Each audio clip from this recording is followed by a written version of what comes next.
So in this video stream, I'm looking at the answers to Year 2 Pure Chapter 4 Practice test. So first question is revision of AS binomial expansion. And here we have 3 plus 2x to the power of 5. And there are three elements to expanding in a binomial. One is the coefficients, which in this case, the coefficients from the fifth line of Pascal's triangle. So the coefficients are 5 choose 0, which is 1, 5 choose 1, which is 5, 5 choose 2, which is 10, 5 choose 3, which is 10, 5 choose 4, which is 5, and 5 choose 5, which is 1. And then we have powers of 3, which start at 3 to the 5, 3 to the 4, 3 to the 3, 3 to the 2, 3 to the 1, and 3 to the 0, or no 3. And powers of 2 to the x with 2 to the x to the 0, or not there, 2 to the x to the 1, 2 to the x to the 2, 2 to the x to the 3, 2x to the 4, and 2x to the 5, such that the powers of 3 and powers of 2x add up to 5. So if the first term will be 3 to the 5, the second term will be 5 choose 1, 3 to the 4, 2x to the 1. Third term is 5 choose 2, 3 to the 3, 2x squared. Fourth term, 5 choose 3, 3 squared, 2x cubed. And fifth term, 5 choose 4, 3 to the 1, 2x to the 4. And sixth term, 2x to the 5. And if you carefully multiply those out, you should get this expansion here with 6 terms. So notice the fifth line of Pascal's triangle has 6 terms with coefficients of a constant and of powers of x up to and including x to the 5. Okay, what's new in Year 2 is that we can expand binomials not only to whole number powers, but to fractional or negative powers, any real number. But when we do that, we really only have the ability to expand 1 plus something to the n. We can cope with another number, but we have to do a little bit of algebraic manipulation. So the starting point is that we can only expand 1 plus x or 1 plus something to the n using this expansion here. And the second thing is that that is only valid. This infinite series only converges, which means that we can ignore the last terms. In other words, we can take a finite number of terms and it will be a good enough approximation, but only if the x, or the thing that replaces x, lies strictly between -1 and 1. So this is a bit like a GP, where the common ratio lies between -1 and 1. For the binomial expansion, the expression x, or an expression that replaces x, when we have 1 plus expression to a power of n, that must lie between -1 and 1. So what is 1 plus x to the n?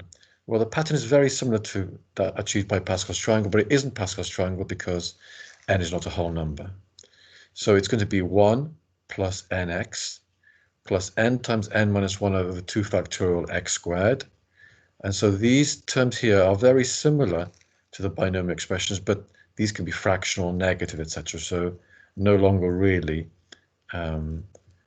obtainable from Pascal's triangle. The next term, the coefficient of x cubed, would be n times n minus 1 times n minus 2 over 3 factorial. And the coefficient of x to the 4 will be n times n minus 1 times n minus 2 times n minus 3 over 4 factorial. Notice that for any term, any coefficient of a power of x, for example, x cubed, we write 3 factorial, x to the 3, and at the top we start with n, and we have 3 multiplications of numbers or terms decreasing by 1.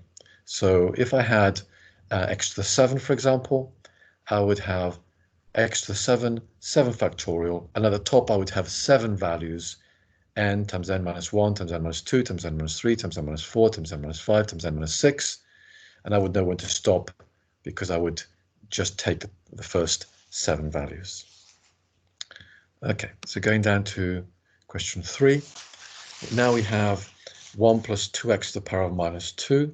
So we have to be careful because we don't have x. So wherever we had in the answer to 2, where we had x, we now have 2x. And where we had n, we now have minus 2. So 1 plus 2x to the power of minus 2 is approximately equal to, or will be equal to, if we took an infinite series, 1 plus n times 2x, where n is minus 2, and then n times n minus 1 will be n is minus 2, so n minus 1 is minus 3 over 2 factorial times the 2x squared. So notice it's 2x, not x. And then n times n minus 1 times n minus 2 becomes minus 2 times minus 3 times minus 4 over 3 factorial, 2x cubed, and so on. And if you expand that out carefully, you get this. And notice the expansions usually have the same sign, different sign, or alternating sign. And it's usual to write it from constant to increasing powers of x as we go along.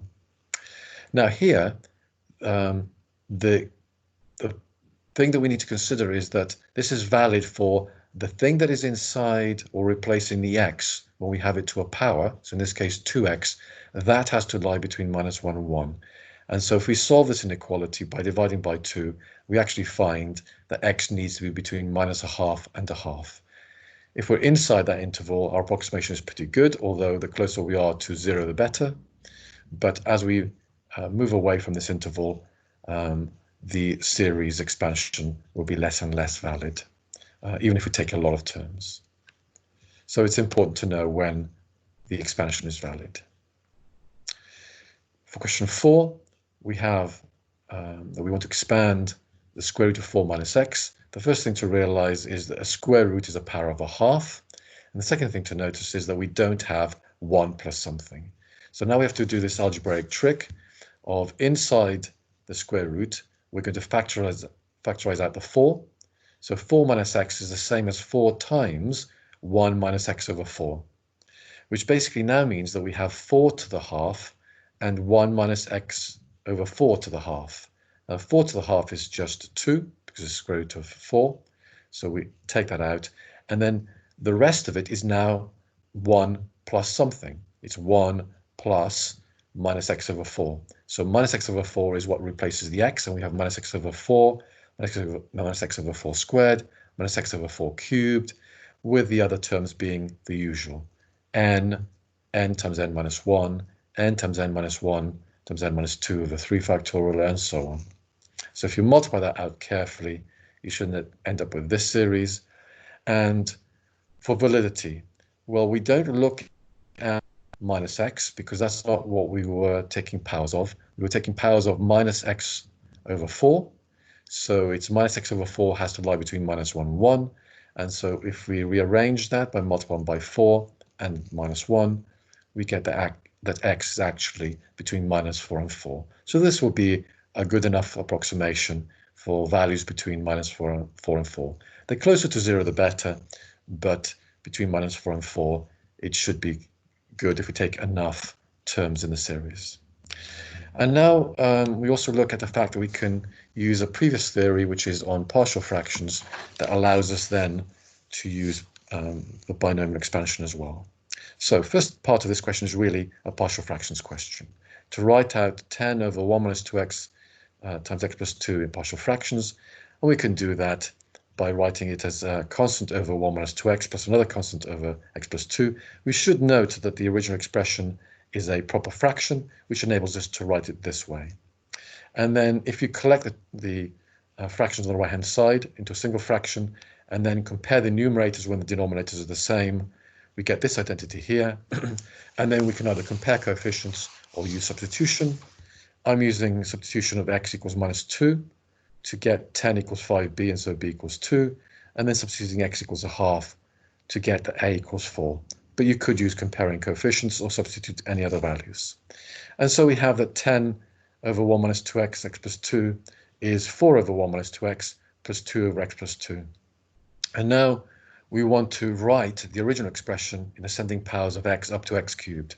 The thing to notice is that the partial fractions expression is going to be easier to work with, because if we think of 4 over 1 minus 2x as 4 times 1 minus 2x to the minus 1, then the 1 minus 2x to the minus 1 is a binomial expression that we can use the binomial expansion for. And likewise, the x plus 2, although the x plus 2 we have to do a little bit of work because we have to factorize out the 2 inside the power of -1 and then take that out outside the brackets. In fact, looking at this, I realize now that that -1 power here should be outside the square brackets. So I'll change that. But if you can just note that here, this power of -1 should be outside the square brackets.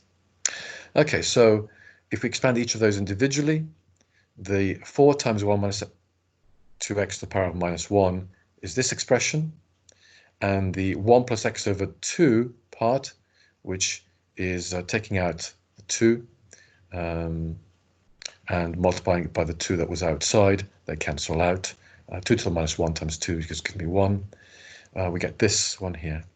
Notice that both of these could be seen as GPs.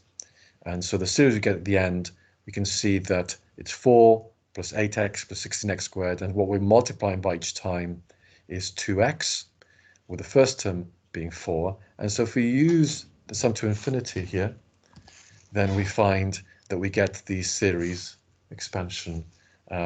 So we can use GPs to go backwards from the binomial expression series that we had.